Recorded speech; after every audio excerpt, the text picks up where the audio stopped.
Hey guys, thank you so much for joining me here at American Overwatch. We got a little bit of cover. I just really wanted to go over some things, some projects that I'm working on. In particular, my intelligence investigation into the Democratic caucus, if you will, and some of the high powered players that are inside uh, that realm, specifically Hillary Clinton and Barack Obama. After 2016 elections and President Trump won, there was no transition of power, peaceful transition of power from Barack Obama to President Trump. Barack Obama made it a point to undermine him almost at every turn early on, and Hillary Clinton continued with speeches after the fact, trying to undermine him and legitimize him. Point of all this is that since their political careers basically came to an end, what is a politician to do once their careers are over? Well, I'll tell you what they've been up to. Let's take a look. In this chart, I've been working hard to find evidence, both official and unofficial, but have been corroborated nonetheless. Let's start with this organization called Onward Together. Onward Together is essentially an organization that has been founded by none other than Hillary Clinton. Hillary Clinton is essentially, you haven't really heard of any of these social justice warriors until about after 2016 when President Trump became elected. And the reason for that is Hillary Clinton had nothing better to do than to set up her own montage of organizations. Well, these guys were basically already set up. They had no focus or direction. So they essentially were all doing their own things at their own time, on their own pace, with their own money. Well, Hillary Clinton sets up Onward Together, and she partners with all of these organizations now. So all of these organizations essentially these are social justice organizations who are essentially have their own individual causes, but she gives them direction. Now, if you go on the dark web and you look, there's a listserv, and they have a thing called the call to action. And when they post that call to action, they all support one another. So basically, if the Color for Change has a protest or something like that they're going out to, they'll post a call to action, and then the rest of these organizations will essentially go out and support them. So that's basically what it is in a nutshell. Now, if you go ahead and donate to any one of these organizations, there's a select few where the money is going to go directly to the 501c3, but the vast majority of these other entities basically have a donation tab set up by Act Blue. Now, Act Blue has two, well, really there are four parts, but for the purposes of this video, there's really only two: Act Blue Civics and Act Blue Charities. So the donation amount goes to the Act Blue fund, and then which is basically a super PAC, and they can donate that money to whomever they like. And in its case, in the cases that we've seen most lately, is basically socialist. Anybody who has the most progressive ideology, and whoever they see fit to donate money to. There's also additional charities that will donate over here. 1630 Fund is another fund that is very famous for donating to organizations that are basically radical. New Venture Fund is another one.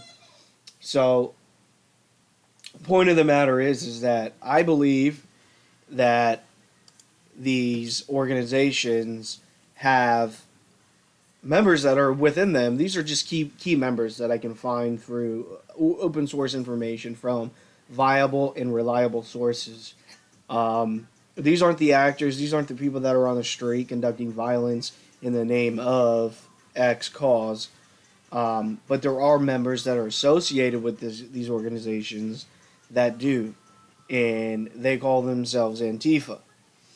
So Antifa operates in a militant style form on behalf of these social justice organizations. So one prime example, and they're pretty well known. I think this is where they're no, let's run for something. I think it's demand justice is one of them. So yeah, here they go. Right. So demand justice is one. I'll show you right here. So Demand Justice is linked up to Onward Together. They're a well-known organization that's out there with their picket signs and stuff. And a lot of times, protests turn violent. So, with that being said, my goal ultimately is to figure out the individuals that are associated with Antifa.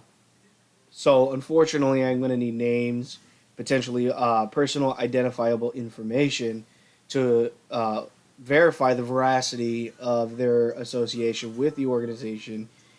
At no time am I doxing anyone. I will not dox someone. I will not put their personal information online. I will not put their home address, their phone number, their email. I will not do none of that.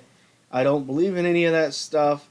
They have their own ideologies. They have their own beliefs. They have their own things. And even though it's totally against everything I believe, I don't think it's right for anyone to show up on anybody's doorstep,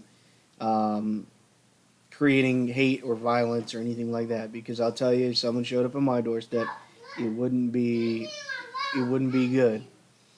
Let me show you something else that I've been working on. It's in the same project here. This is essentially connecting the dots with the Steele dossier. So essentially, you had Hillary Clinton, which is this knucklehead down here, who paid Perkins Coie, which was Ezra Reese, who was attorney with Perkins Coie, which in turn got with Fusion GPS to dig up some dirt on President Trump, which is then how they got involved with Christopher Steele, who created the Steele dossier, who then turned it over to Nellie Orr, who was also affiliated with Fusion GPS. Here are some of her conversation emails that she had sent.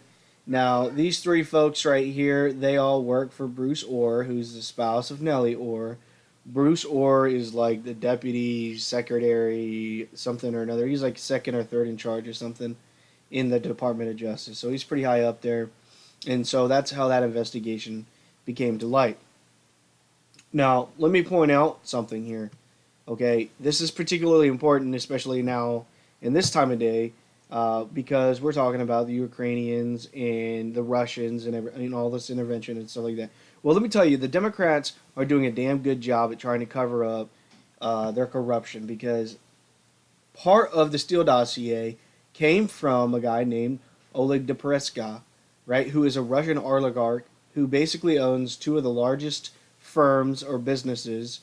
You can't really see that because of my thing there. Yeah, two of the largest Russian businesses. And so essentially, he's got a lawyer named Adam Wallman who sets up a meeting with Mark Warner, who is a member of Congress, as well as Daniel Jones, who's a former staffer of none other than Dianne Feinstein. And Dianne Feinstein, she is the Senate Judiciary Committee. She's the ranking member. So, this is not like a conspiracy, guys. This is something that's really going on. And so, basically, I need your guys' help to figure out what the Antifa role is in these social justice organizations. So if you could provide to me the names or the arrest dates and names of these people during any of these rallies that you guys attend or that anybody attends, I would greatly appreciate it. I need to associate these folks with maybe their employer or if they're associated with a social justice organization, and I'll do the rest of the intelligence investigation. I just need to find out which people are actually a member of Antifa, and I need to know that with some certainty, some level of certainty. So having that PII will also give me that credibility. Now, you can send that to me in a couple different ways. You can send that, of course, to me up here in my email address. I've posted it up there for you, as well as my Telegram channel. You, if you don't feel like email is secure enough.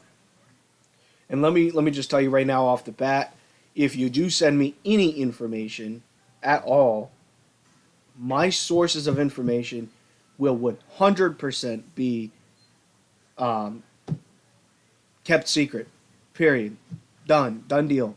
The information sent to me will be deleted. The source email will be deleted. It will be scrubbed. you will not. There'll be no trace back. And then if I get a subpoena, I'm pretty sure one of my mental health issues is memory loss, and I'm probably not going to be able to remember where I got the information from. Anyway, that is bona fide legitimate, so no worries there. That's why I track everything. That's why I have a chart, because I wouldn't be able to remember half the stuff I just did. So, otherwise, if you like what it is that I'm doing, if you like everything that we're trying to figure out and try to stand for, and you have some spare cash and you want to help support American Overwatch, please, head down here to Patreon and whatever you can spare, help me out. That would really go a long way. There's a couple of other databases that I need to get access to that are expensive. It's about $340 a month, and those databases will get me much further than I am right now, just using some open source information where I know I can go and FOIA requests. So, thank you so much for watching. Thank you for joining me here at American Overwatch. Have a blessed day, and we'll see you at the next one.